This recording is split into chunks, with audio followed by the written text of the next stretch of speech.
이 응답 속에 우리에게 주어진 미션이 있었어요. 그 미션이 뭐였습니까? 이제 어려운 사람을 찾아가서 진정한 다락방을 해라, 이런 말씀을 주셨습니다. 저는 이거 붙잡고 한 주간 계속 기도를 하는데요. 이제 두 군데에서 전화가 왔어요. 어떤 한 분은 일하고 있는데 이제 탈북자가 옆에서 같이 일하는가 봐요. 이제 간병인으로 일하고 있는데 이제 교구 권사님이 와서 이제 그 탈북자한테 복음을 전하고 영접을 했는데 이제 전도사님 생각이 나서 전화했다, 이렇게 하고 이제 또 연결을 시켜주는 이제 그런 현장에 한 군데가 있었고요. 한 군데는 또 제가 이제 담당하고 있는 교구 현장에 또 이제 호산나 교회에서 이제 전화가 온 거예요. 근데 호산나 교회에서 송파 지역에 이제 어떤 분이 상담을 받는데 이제 교인이었단가 봐요. 그래서 복음을 전했는데 복음을 듣고 너무 충격받고 이제 말씀을 듣고 싶다, 다락방을 하고 싶다, 이런 이제 요청이 와서 이제 저한테 연락이 온 거예요. 그래서 저 전화번호 어떻게 알았는지 저는 물어는 안 봤는데 일단 그분하고 또 연결을 해주도록 이렇게 연락처 알려주신다고 이렇게 연락이 왔었거든요. 제가 그 연락을 들을 때 나 이제 현장에 사역하러 딱 도착하고 운전을 주차하는데 두 군데가 다 전화가 왔었어요. 근데 제가 잠깐 기도하는데, 야, 하나님은 말씀을 성취해 나가신 하나님이구나. 언약의 하나님은 언약의 백성에게 언약을 주시고 그 말씀을 성취해 나가실 말씀을 한 주간 우리에게 미리 주셨구나. 이제 이 응답을 제가 받고 증인으로 이 자리에 서게 하신 하나님께 감사드립니다. 그래서 하나님은 이렇게 한 주간도 우리에게 언약과 미션을 주십니다. 그러면 오늘 교회공과에서도 말씀하신 것처럼 우리에게는 강단이 있고 또 한 해 동안 계속 이제 시기별로 집회가 있죠. 그래서 강단을 통해서는 우리에게 답을 주시고 집회의 흐름을 통해서는 우리에게 방향을 주신다고 말씀하셨어요. 그리고 한 주간 진행되는 전 세계가 같이 듣는 토요 핵심 집회를 통해서는 우리에게 또 언약을 붙잡고 한 주간 진행될 모든 미션을 주시죠. 그래서 우리의 강단은 누가 강단입니까? 저는 그리스도께서 우리의 강단이라고 항상 언약으로 고백합니다. 주는 그리스도시요 살아계신 하나님의 아들이시니다. 이렇게 유 목사님에게 이 말씀을 고백하게 하시고 우리에게 강단을 통해서 한 전도자를 통해서 각자 우리에게 주시는 말씀이 있어요. 그러면 오늘 우리에게 강단에 예배드리러 올 때 하박국 선지자가 하박국에 나오죠. 하나님이 내게 뭐라고 말씀하시는지 질문하니 나에게 답을 주신다, 이렇게 말씀하셨어요. 그러면 그 언약을 붙잡고 우리가 현장에 달려가면서도 이제 볼 수 있도록 우리에게 각인해야 되겠죠. 그래서 이 말씀을 붙잡고 한 주간 또 순례해야 되는데, 오늘 예수 그리스도의 부활, 이 말씀에는 그리스도께서 왜 부활하셨는지 오늘 본문에 너무 잘 나와 있습니다. 그래서 15장 고린도전서 15장 3절 5절 말씀을 우리가 읽었는데요. 어떻게? 성경대로 죽으시고 성경대로 살아나셨다, 이렇게 말씀하십니다. 그런데 당시 예수님이 공생애 3년 동안 이 사역을 하시는데요. 많은 제자들이 도망을 가게 됩니다. 그래서 왜요? 믿지 않았기 때문에. 왜 도망을 갔습니까? 또 원래 자리, 불신앙, 원래 자리로 돌아갑니다. 저희들도 원래 자리로 돌아갈 때가 너무 많죠. 그래서 오늘 이 말씀을 보면서 베드로는 또 부활 소식을 듣고도 고기 잡으러 갔다, 그렇게 했습니다. 이렇게 우리는 너무나도 연약한데요. 이제 왜 믿지 않았는가? 왜 공생에 함께했던 제자들은 이 복음을 믿지 않았을까요? 복음은 생명이다, 이렇게 우리는 알고 있습니다. 이제 복음은 예수 그리스도이시다, 알고 있죠. 잘 알고 있습니다. 오늘 예배 드리는데 이제 우리 러시아에서 온 그 청년이 뭘 쓰고 있더라고요. 그래서 옆에서 이렇게 보니까 제일 첫 주에 교회에 처음 왔을 때 이제 그날 강단 메시지를 듣고 황상배 목사님이, 담임 목사님이 메시지를 정리해 주실 때 붙잡고 가야 될 언약의 말씀을 주셨어요. 그게 뭐냐면 복음은 생명이다 이랬어요. 근데 자기 노트 제일 앞에 표지에 복음은 생명이다 이거 딱 써놓은 거 지금 다시 이렇게 쓰고 있더라고요. 그래서 이게 복음은 생명이다는 게 믿어져? 이렇게 하니까 그럼요. 자기는 이게 다라고 생각한다는 거예요. 그 자신자가. 그래서 제가 깜짝 놀랐거든요. 어떻게 이게 믿어져? 생명이잖아요. 생명 이러는 거예요. 생명은 영적인 것도 있고 육신적인 것도 있다는 거예요. 그러면서 복음은 생명이다. 자기는 이게 너무 중요하고 다라고 생각한다는 거예요. 굉장한 핵심을 첫 주에 와서 처음으로 우리 교회 와서 예배 드릴 때 이 언약을 붙잡았는데 그걸 계속 보고 있는 거예요. 그래서 오늘 또 새신자 교육 2주차 갔거든요. 이제 우리 생각날 때마다 계속 기도해 주시고 제가 오늘 예배 드리러 오면서 복음을 안다는 것이 무엇일까 이거 좀 질문해 봤거든요. 이제 운전하면서 묵상함에 왔어요. 복음을 알고 누리고 전달하는 것이 무엇일까라고 생각했는데 저는 그렇게 답이 나오더라고요. 이제 복음을 알고 누리고 전달한다는 것은 나에게 어떤 문제가 와도 괜찮다, 상관없다. 이게 되어진 게 복음을 아는 것이에요. 우리는 복음을 다 알아요. 이런 사람이 있어요. 근데 문제만 터지면 어떻게 해요? 시험 들어요. 또 도망가요. 이거는 복음을 아는 게 저는 아니라고 생각하거든요. 어떻게 머리로만, 지식으로만 아는 거예요. 우리가 진짜 아는 것은 오늘 예배 통해서 우리가 알고 이제 들은 것처럼 내 속에 성삼위 하나님이 나와 함께 하신다는 사실이 믿어지는 영적인 예배. 그리고 내 삶 속에 삶의 망대가 세워질 수 있도록 그리고 우리의 미래가 어떤 어려움이 와도 하나님이 우리를 책임지신다는 7대 여정 속에 있을 때 하나님이 복음은 정말 안다고 저는 생각합니다. 그래서 이제 복음을 믿지 않았던 제자들이 왜 안 믿었냐? 사람이라고 생각했기 때문입니다. 신성을 가지고 육신을 가진 그리스도가 아니라 사람이라고 생각했을 것입니다.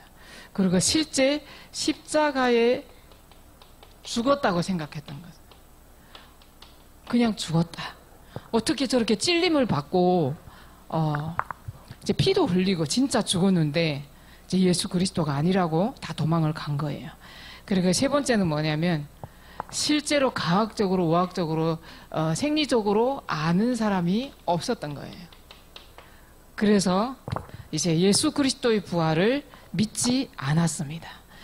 그러면 실제 이 메시지가 우리에게 지금 어떻게 답으로 되어 있는지 또 우리가 묵상을 해봐야 되겠죠. 이제 본론입니다. 그러면 예수님께서 왜 부활하셔야 되는가? 이걸 우리가 정확히 알고 또 전달을 해야 됩니다. 그러면 부활의 증거는 무엇인가? 세 번째, 부활의 결과 어떻게 되는가? 예수님께서 왜 부활하셔야 되는지 성경은 밝히고 있는데요. 요한복음 14장 7절 9절과 요한복음 17장 15장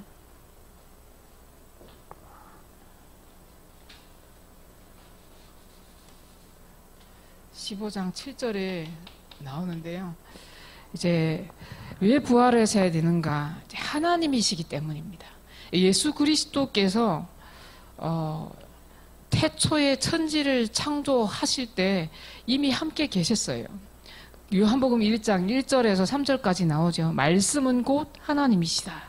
하나님이시기 때문에 부활하셔야 되는 거예요.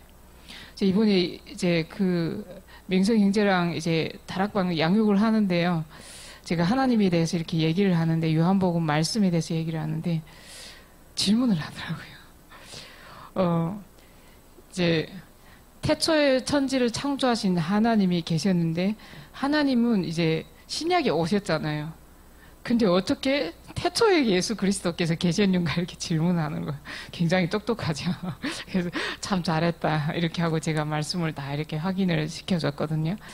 그래서 예수 그리스도께서 부활하셔야 되는 이유는 정말 하나님이시기 때문에 예수님은 영이신 하나님께서 인간에게 오셔야 되는데, 자, 눈에 보이지 않으니, 인간이 도저히 이렇게 믿지 않으니, 이제 인간이 신성도 가지고 육신도 가진 성육신 하셔서 이제 우리에게 오셔야 될 독생자 예수 그리스도를 우리에게 보내신 줄 믿습니다.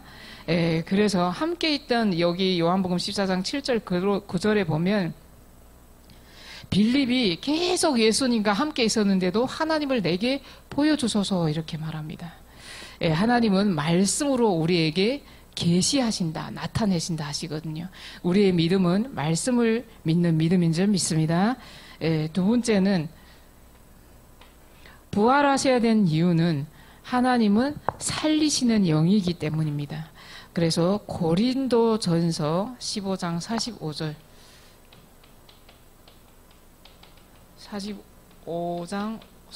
50절에 보면 우리를 살리시기 위해서 그리스도께서 부활하셔야만 된다는 것입니다. 그래서 이 말씀에 보면 첫 사람 아담은 생명이 되었다 함과 같이 마지막 아담은 살려주는 영이 되었나니. 이제 먼저는 신령한 사람이 아니요 육신의 사람이다. 근데 후에는 신령한 사람이니라. 그래 신성을 가지신 예수 그리스도만이 우리를 살려줄 수 있다는 거죠. 그래서 하늘에 속한 이의 형상을 있게 하신다 이렇게 말씀하고 있습니다. 그리고 우리는 혈과 육은 하나님의 나라를 이어받을 수 없지만 썩지 아니하는 것으로 영으로 우리는 유업으로 우리가 받지 못하지만 신령한 영으로 우리가 오신 그리스도께서 부활하신 그리스도께서 우리가 주인 되실 때 유업으로 받을 수 있다라는 거죠. 세 번째는 부활의 첫 열매가 되셨다는 겁니다. 이제 첫 열매는 고린도전서 15장 20절 23절 이제 부활하셔야 된 이유를 또 말씀하고 있는데요. 그리스도께서 죽은 자 가운데서 다시 살아나사 잠자는 자들의 첫 열매가 되셨도다. 사망이 한 사람으로 말미암았으나 죽은 자의 부활도 한 사람으로 말미암는도다. 아담 안에서 모든 사람이 죽은 것 같이 그리스도 안에서 모든 사람이 삶을 얻으리라. 아멘. 그리스도 안에서 이제 우리가 부활의 첫 열매가 되신 것처럼 우리도 그 축복을 다 누리시길 바랍니다. 그래서 유대인들은 계속 예수 그리스도의 부활을 조작한 내용이 성경에 보면 나오고 있습니다. 기절설, 도난설, 환상설 이 내용들은 우리 강단을 통해서 유목사님을 통해서 많이 들었을 것입니다. 그래서 예수께서 죽은 자 가운데서 부활하신 네 가지 증거가 있는데요. 첫 번째는 예언된 사건이라는 겁니다. 예언된 사건. 예언된 사건인데요. 누가복음 18장 31절 33절에 보면 채찍질에 맞으시고 죽을 것을 예언하시고 3일 만에 살아나리라 이렇게 말씀하고 있습니다. 그래서 예수께서 12제자를 데리고 가서 이렇게 말씀하셨어요. 그래서 이 말씀들을 다 확인하시기 바랍니다.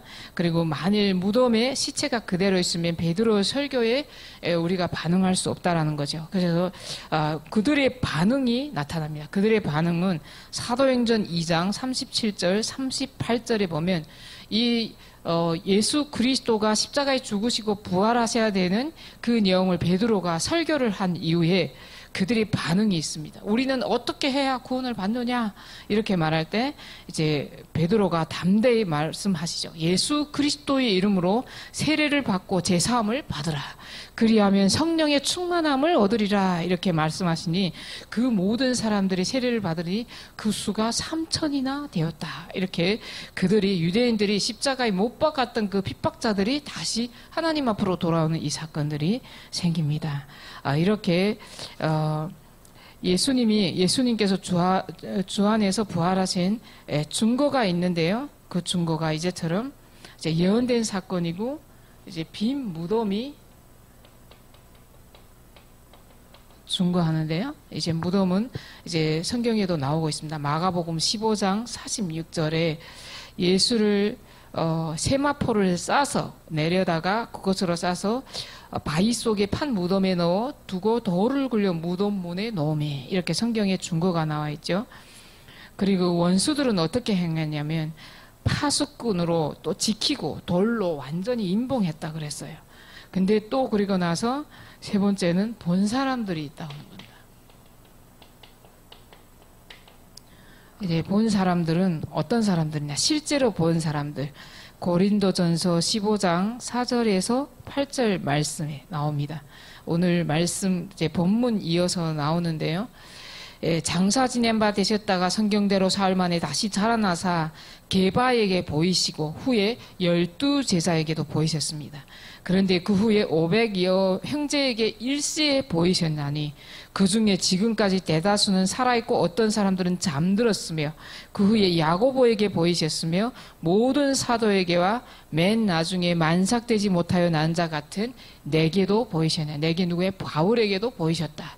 만삭되지 못한, 내가 아직 복음에 완전히 잘 모르고 있는데도 하나님이 자기에게 보이셨다라는 거예요. 그게 사도행전 9장에 나오는 거죠.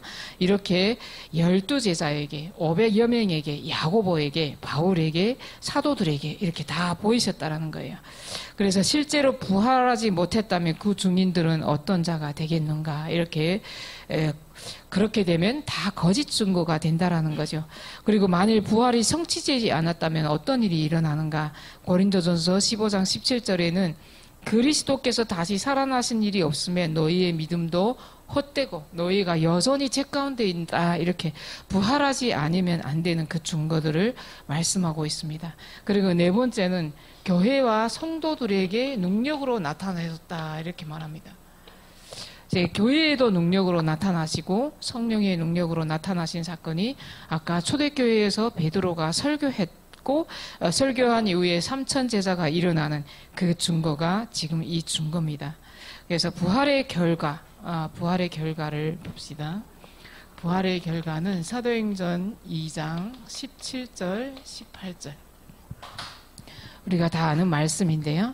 이제 하나님이 말씀하기를 말세 내용을 모든 역체에 부어주리니 너희 자녀들은 예언할 것이요 너희 젊은이들은 환상을 보게 될 것이며 늙은이들은 꿈을 꾸리라. 이렇게 부활의 결과는 이렇게 나타난다는 겁니다. 그리고 로마서 1장 4절 로마서 1장 4절 로마서 1장 4절에는 예수 그리스도에 대해서 말씀하고 있습니다. 성결의 영으로는 죽은 자들 가운데서 부활하사 능력으로 하나님의 아들로 선포되셨으니 곧 우리 주 예수 그리스도시라. 이렇게 처음에는 성령의 능력으로 변하시고 이제 아들로 나타나신다는 겁니다. 그리고 세 번째는 에베소서 1장 19절 20절인데요.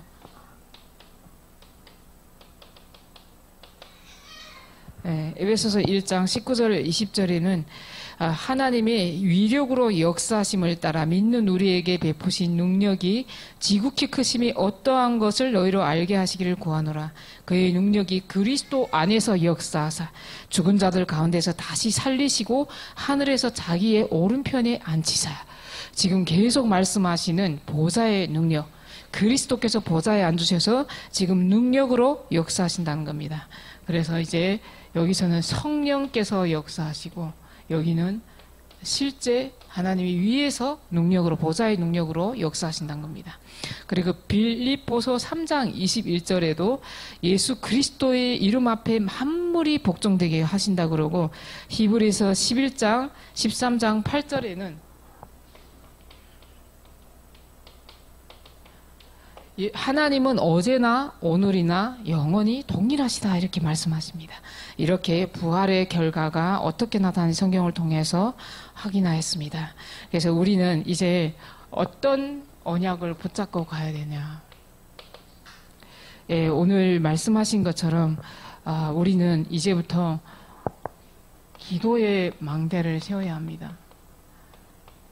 기도와 전도의 망대를 세워야 되는데요. 첫 번째 가장 우리의 시작, 기다림, 도전. 어제 핵심 메시지부터 이렇게 나왔는데요. 이런 말씀, 흩어진 제자들에도 이렇게 말씀하시죠. 하나님의 나라에 대해서 말씀하시면서 우리가 하나가 되지 않으면 전도운동, 선교운동 할 수 없습니다. 우리는 원네스가 되어야 합니다. 어떻게 해요? 이 기도의 망대 속에 우리가 원네스가 되어야 합니다. 절대 우리는 이제 사람이 자꾸 이렇게 뭔가 우리가 소통하는 것도 중요하지만 말씀으로 소통하지 않으면 또 사람의 말이기 때문에 우리가 그거는 영원한 답이 아니죠. 오직 복음만 진리라는 사실을 우리가 알고 어디부터 시작? 오직 해야 되는데 오늘 강단 말씀을 우리가 해보면 이제 내 속에 영적인 예배 먼저 되어야 됩니다. 이제 로마서 12장 1절 말씀을 꼭 확인하시기 바랍니다. 우리는 어디에 있든지 24시 산제사 영적 예배를 드리는 하나님의 자녀인 줄 믿습니다. 그래서 우리의 기다림은 항상 우리가 제일 못하는 것이 기다림인데요. 하나님 나라의 일을 위해서 우리가 누림이 되어야 되겠죠. 어떻게 누립니까? 성삼위 하나님의 축복과 보좌의 능력과 시대 살리는 능력이 내게 임하게 하옵소서. 이 단어가 아니라 정말 이 속에서 말씀을 묵상해야 됩니다. 성삼위 하나님 하면 저는 떠오르는 게 태초에 천지를 창조하신 하나님. 창세기 1장 21절. 요한복음 1장 1절에서 3절. 하나님은 지금도 말씀으로 나와 함께 하신다. 그리고 구원자 그리스도, 삼저주를 무너뜨린 그리스도, 마태복음 1장 21절에 보면 그들의 죄에서 자기의 백성을 구원할 자다 이렇게 말씀을 떠오르게 되면 우리가 묵상하게 되면 굉장히 내 안에 참 평안이 임합니다. 그리고 이제 성령으로 역사하시고 지금 구원 우리가 기도할 때 응답하신다. 그럼 성령 하나님은 어떻게 해요? 요한복음 14장 16절에 보면 보혜사 성령께서 우리와 영원히 함께 하신다 그러거든요. 이렇게 우리가 말씀이 생각나면서 이제 말씀을 성삼위 하나님 393의 기도로 내 삶 속에 이거는 내 속에 내 삶 속에 삶의 망대가 세워져야 된다. 삶의 망대 우리에게 주신 선교 대회를 통해서 주신 7가지 미션을 가지고 로마서 12장 2절에 보면 너희는 이 세대를 본받지 말고 이렇게 말씀하십니다. 그래서 이번 주 강단 말씀 우리가 놓치지 마시기 바랍니다. 메시지도 중요하지만 말씀이 내 삶에 누려져야 됩니다. 그래서 우리는 도전은 언제 도전 안 하면 하나님이 응답 주시면 도전하는데요. 증인으로 서는 겁니다. 그래서 우리에게 미래의 망대가 세워져야 되는데요. 로마서 12장 3절 이렇게 우리가 강단 말씀 가지고 이제 한 주간 동안 우리가 언약을 붙잡고 기도 제목으로 삶아서 어디에 있든지 우리가 산업 현장에 있든지 가정에 있든지 이 예배가 누려지는 축복 속으로 들어갈 때 우리에게 하나님이 예비된 제자와의 만남을 붙이신 줄 믿습니다. 그래서 우리를 통해서 이제 하나님이 나라의 일을 이루어 가시는데 이제 성경적인 다락방 전도운동이 평신도 전도운동이 곳곳에서 일어나게 하실 것입니다. 그래서 예전에는 계속 제가 이제 탈북자 전도하면 제가 혼자서 계속 다녔어야 됐어요. 그럴 때마다 하나님 앞에 너무 낙심되는 때가 많았어요. 하나님 정말 이제 엘리사처럼 제가 계속 막 진짜 여기서 떠나고 싶다고 너무 힘들다고 이렇게 고백한 적이 계속 있었어요. 근데 이 세상전을 주신 다음에 하나님이 여기서 정말 한 달 동안 제 40일 기도를 하게 하시는데요. 정말 여기 제가 막 거꾸로 무릎 꿇고 막 엎드렸습니다. 진짜 그 시간이 하나님 새벽 기도 때마다 나와서 새벽 기도 드리고 여기서 이제 시간이 언제 가는지 모르고 막 어떨 때는 막 9시, 10시가 되더라고요. 해가 막 중천에 뜨는데 제가 그냥 앉아서 뭐 했냐면 복음의 말씀 109절을 계속 여기다 쓰고 읽고 막 이랬어요. 그러면서 계속 하나님 이제 저는 혼자라고 생각하는데 하나님이 이제 네가 하겠다고 하니까 힘든 거다. 하나님이 하시겠다는 거예요. 그때 제가 확신을 가지고 다시 일어났는데요. 그 이후로 제가 흔들리지 않았습니다. 하나님 여기에 제가 혼자 있더라도 끝까지 여기서 예배드리고 남은 자가 되게 하옵소서. 하나님이 이 북한 선교부를 허락하셨지 내가 하는 게 아니지 않습니까? 하나님이 나를 통해서 하실 일이 있고 저 북한을 위해서 이 1시부터 2시 그때는 1시 2시 막 이렇게 할 때인데 이 1시간을 하나님이 허락하셨고 이 1시간 동안 저 북한을 위해서 위해서 네가 기도하지 않으면 소돔과 고모라 같이 된다. 내가 아무도 안 하더라도 하나님 이 시간 이제 끝까지 남은 자로 제가 기도하게 하옵소서. 그래서 그 확신을 가지고 제가 여기에 정말 10명이 올 때도 있고 20명이 올 때도 있고 3명이 올 때도 있는데 그게 안 보이더라고요. 정말 하나님이 은혜죠. 정말 숫자가 작게 왔더라도 왜 오늘은 작게 와? 옛날에는 계속 그랬어요. 근데 진짜 안 보여요. 숫자가 안 보여요. 오직 하나님의 말씀만 보여요. 너무 하나님의 은혜죠. 그래서 정말 우리가 기도의 망대 다 파수꾼이 되어 있을 때 하나님이 사람들을 보내실 줄 믿습니다. 제가 망대에 대해서 어떤 분이 왜 유목사님은 계속 망대에 대해서 얘기하냐고 이런 얘기를 현장에서 들었는데요. 그것도 이제 기존 제 목사님이에요. 우리 다락방 교단이 아니고 왜 그런 단어를 자꾸 쓰냐고 할 말이 없는가 보다 이렇게 얘기를 하는 거예요. 그래서 그 망대에 대해서 제가 말씀을 다 찾아봤어요. 깜짝 놀라더라고요. 와, 이게 성경에 이런 게 있었냐고. 목사인데도 처음 들었다는 거예요. 그래서 이게 쫙 이렇게 보니까 전사님 너무 오늘 고맙습니다. 오늘 내가 너무 은혜 받았다고 이렇게 말씀하는 거예요. 그래서 우리가 망대라고 생각할 때 유목사님이 여러 가지를 표현하시거든요. 근데 쉽게 생각하면 저는 어떻게 떠오르냐면 우리가 탈북할 때 이제 경비대들이 쫙 두만강 연선에 있습니다. 근데 그게 망대죠. 근데 그 망대는 이제 경비대원들이죠. 이제 군대들인데 그 사람들이 망대가 하는 역할이 뭐냐면 탈북하지 않게 잡는 거예요. 그 사람들이 하는 임무가 미션이 탈북자들을 무조건 어떻게 하나 눈을 밝히고 앉아서 탈북자들을 잡아야 돼요. 그럼 그 사람들이 그 망대 내용이 뭐예요? 탈북하지 않도록 잡는 것이 내용이고 그 사람들은 불을 밝히고 앉아 있어야 돼요. 자면 안 되죠. 그러면 다 놓치는 거예요. 그래서 제가 탈북할 때 그 망대가 없었던 거예요. 딱 앞으로 봤는데 아무도 없어요. 우리는 이제 깡도강했거든요. 그러면 우리가 영적으로 생각했을 때 진짜 내가 망대가 안 되고 잠자고 있고 거기에 아무도 없고 내가 빛을 발하는 복음도 없고 내용도 없고 이제 그걸 망대가 없이 계속 불신자처럼 살아가고 있으면 뭐예요? 사단이 계속 공격하는 거예요, 저희를. 그래서 그렇게 쉽게 생각하면 되거든요. 근데 우리의 근본으로 돌아가면 우리의 망대는 그리스도입니다. 이제 그리스도가 우리의 망대가 되어서 우리가 빛을 발할 때 모든 사람들이 이제 돌아오는 그 축복이 있는 줄 믿습니다. 기도하겠습니다. 하나님 아버지 감사합니다. 예수 그리스도께서 나를 위하여 십자가에 죽으시고 부활하신 사실이 믿어지는 이 시간 되게 하여 주옵소서. 오늘도 그리스도께서 왜 부활하셔야 되는지 그 증거를 성경으로 확인하였습니다. 그 부활의 결과를 가지고 우리가 먼저 기도와 전도와 선교의 망대를 만들게 하옵소서. 내가 그 망대가 되게 하옵시고 내가 가는 곳마다 모든 사람이 살아나는 역사 일어나게 하옵소서.